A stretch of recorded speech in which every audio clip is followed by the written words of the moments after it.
इस बार भाजपा ने ऐसा खेल खेल दिया है कि यहाँ से कमल खिलने की जो है पूरी तरह से तैयार। मांगना नहीं उनसे जो लूट के खा गया वो हुड्डा। अरे ये राहुल गांधी हिंदुओं को हिस्सा कहता है, इसका जवाब। अगर हुड्डा साहब की बात करें तो लगातार यही कह रहे हैं भाई वो तो किसानों के मसीहा हैं। हाँ जी, न लूट के खा गया। हम काम करें अम्बरवाड़ा से आस करते हैं, अम्बरवाड़ा हल्के से हैं, गाँव बड्डे पट्टी मेरा अम्बरवाड़ा डॉक्टर अठी, तो हम बढ़िया तरह से जिताएंगे। जो कमल नहीं खिला अम्बरवाड़ा में, अब 100% वहाँ पे कमल खिले। आप देख रहे हैं आपकी खबर। फिलहाल हम बाड़ेपट्टी टोल पर मौजूद हैं और लगातार अगर बरवाला की बात करें तो डिप्टी स्पीकर रणबीर गंगवा जो है अब यहाँ से चुनावी मैदान में उतर चुके हैं और यही कयास लगाए जा रहे हैं कि भाजपा ने एक ऐसा खेल खेल दिया है जहाँ से कहीं ना कहीं अगर कांग्रेस की बात करें तो कांग्रेस को एक बड़ा झटका लग सकता है। जी हाँ, वो झटका देने के लिए डिप्टी स्पीकर रणबीर गंगवा तैयार है। अगर बरवाला के इतिहास की बात करें तो आज तक यहाँ से कमल नहीं खिल पाया, लेकिन इस बार भाजपा ने ऐसा खेल खेल दिया है कि यहाँ से कमल खिलने की जो है पूरी तरह से तैयारी हो रही है। किस प्रकार से ये तैयारियां चल रही है वो जानने की कोशिश करते हैं। नमस्कार सर। नमस्कार जी। सर क्या नाम है? अमित नाम। सर अगर हम भाजपा की बात करें तो अगर बरवाला की बात करते हैं तो सबसे ज़्यादा टफ सीट है और यहाँ से बीजेपी के द्वारा हुक्म के इक्के को उतार दिया गया है डिप्टी स्पीकर रणबीर गंगवा को। तो क्या लगता है, क्या बरवाला के अंदर कमल खिलने जा रहा है? बिल्कुल 100% बिल्कुल कमल खिलेगा, तभी शायद जो हमारे ऊपर के नेता हैं, शीर्ष नेता हैं, उन्होंने यही डिसीजन लिया कि जो विकास के कार्य नलवा हल्के में या हिसार ज़िले में किए वो बरवाड़ा में भी हो। और आज तक जो कमल नहीं खिला बरवाड़ा में, अब 100% वहाँ पे कमल खिलने जा रहा है। सर मैं जानना चाहता हूँ सर, क्या कमल खिलने जा रहा है? ऐसा है जी, लोकसभा क्षेत्र जब इलेक्शन थे ना, उस टाइम हमने 12-14 हज़ार वोटों से कमल खिलाया है। कमल तो खिल चुके हैं, ये डबल कमल खिलाना है पापा ने भी। दूसरी बार कमल खिलाएंगे, बढ़िया वाला खिलाएंगे। वो 12,000 का अंतर था, ये हम 20,000 के अंतर से जिताएंगे। के लोकप्रिय नेता हैं, हमारे समाज के सबके 36 बरादरियों के नेता हैं, सबके काम करते हैं। ये नहीं एक आदमी काम करें।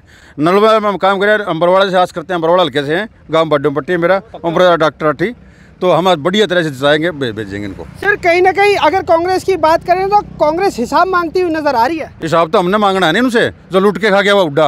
अरे ये राहुल गांधी हिंदुओं को हिस्सा कहता है, इसका जवाब क्यों दे रही है? हिंदू हिस्सा है उनका कांग्रेस का हिसाब हाइड है, छुपा हुआ है। छुपा हुआ चीज़ कौन सी होती है? चोरी की। और बीजेपी का विकास तो दिख रहा है आपको। ये देखो ना, जहाँ पे आप खड़े हो सिमटेड कहाँ थी? यहाँ पे आप 4 लाइन कहाँ थी? 6 लाइन कहाँ थी पहले? आप ये देखो, एजुकेशन कहाँ थी?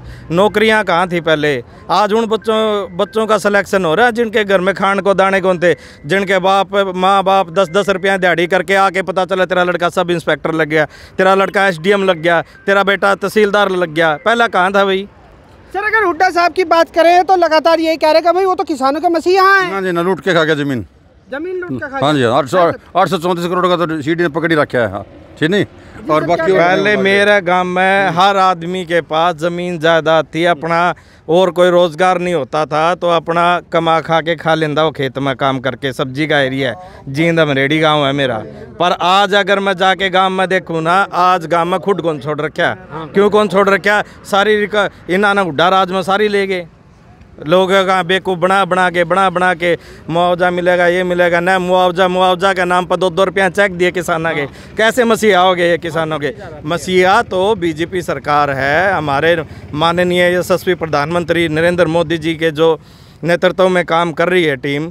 यहाँ पे न तो हमारा एरिया है, न हमारा कोई भी पर्टिकुलर विधानसभा है। जहाँ से हमारे को पार्टी जिम्मेदारी देगी वहाँ से हम दमखम के साथ इलेक्शन लड़ेंगे और जीतेंगे भी। जीत चुके हम इधर लोकसभा में। आपने देखा यहाँ से 62,000 कुछ वोट है बीजेपी के, और कांग्रेस के खाते में सिर्फ। दीपेंद्र सिंह हुड्डा कह रहे हैं कि भैया भाजपा लोकसभा चुनावों में हाफ और अब विधानसभा चुनावों में साफ।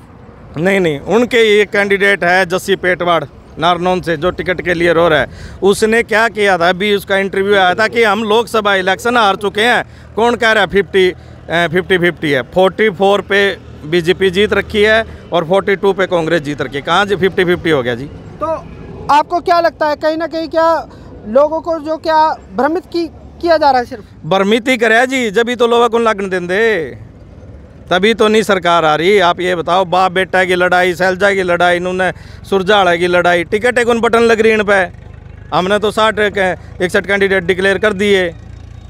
हमारी कोई बेटा की पारिवारिक राजनीति नहीं है ये मोदी जी का परिवार है और बहुत स्ट्रॉन्ग परिवार है, और पूरा देश में विदेश में और अपना प्रदेश में ऐसे ही कमल खिलता जाएगा और विकास के कार्य होते जाएंगे। जो ज़रूरतमंद लोग थे, 36 बिरादरी की सरकार है। हमारे यशस्वी मुख्यमंत्री नायब सिंह सैनी बहुत ही मिलनसार आदमी। आप यहाँ से जा रहे हो, पहला तो सीएम का काफिला देख के लोग काफिला का दौरा भी कौन खड़े हैं उनके, आज सीएम रुक जाता है 2 आदमियों को देख के, ये है उनकी पहचान। सीएम साहब को ही लेकर मेरा एक सवाल था, क्योंकि अगर कांग्रेस की बात करें तो लगातार यही कहा जा रहा है जिस प्रकार से जो मुख्यमंत्री के चेहरे को जो बदला है वो सिर्फ वोट बैंक के चलते बदला है। नहीं, वोट बैंक का क्या इफेक्ट पड़ेगा जिससे, मतलब क्या समीकरण लगा के चल रहे हो, आपकी वोट बैंक का इफेक्ट पड़ेगा। खट्टर साहब कौन से थे? खट्टर साहब सीनियर नेता, हमारे सीनियर लीडर हैं, उनको और बड़ी जिम्मेदारी दी भी, पार्टी को लगा कि भाई ये और बड़ी जिम्मेदारी के लागे, इसलिए उनको सेंटर में भेज दिया। और नायब सिंह सैनी हमारे पहला प्रदेश अध्यक्ष रहे हैं, ठीक है, MP रहे हैं, विधायक रहे हैं, उनको बागडोर सौंप दी हरियाणा की। चलिए सर, मैं डिप्टी स्पीकर साहब को लेकर ये जानना चाहता हूँ, क्या लगता है किस प्रकार के विकास कार्य जो हैं अब होने जा रहे हैं बरवाला में? बरवाला में सभी जन विकास कार्य होंगे, हमें पूरा भरोसा है। हमारे डिप्टी स्पीकर साहब की पहली क्वालिटी ये है, वो सत्संगी इंसान है, न नशा न पता, वो करने और कराने दोनों चीज़ों के खिलाफ है। आज तक बेदाग नेता है, हरियाणा के सबसे पहले श्रेष्ठ नेता में गिनती होती है उनकी, जिनके ऊपर आज तक कोई भी लांछन नहीं लगा, न किसी तरह, पूरा का पूरा परिवार सादगी से। और संतों ने भी कहा कि सत्संग की आदि घड़ी आदि की बुनियाद, और तुलसी संगत साध को हर एक कोटि अपराध। वो आदि घड़ी का सत्संग बड़े से बड़ा पाप सुहा कर देता, तो वो खुद एक सत्संगी है। तो बरवाड़ा की जनता के लिए तो बहुत खुशखबरी की बात है कि माननीय रणबीर गंगवा जी बरवाड़ा से इलेक्शन जीत रहे हैं, लड़ रहे हैं, और उनका पूरा का पूरा बरवाड़ा हल्का का उद्धार होगा, पूरे काम होंगे, 36 बिरादरी के काम होंगे, सभी बच्चों को रोज़गार मिलेगा, सारे विकास के कार्य होंगे, पानी की समस्या हो या किसी तरह की कोई भी समस्या हो, खूब धड़ाके के काम होंगे। चलिए सर, अब मेरे को ये बताइए आज का क्या कुछ प्रोग्राम है?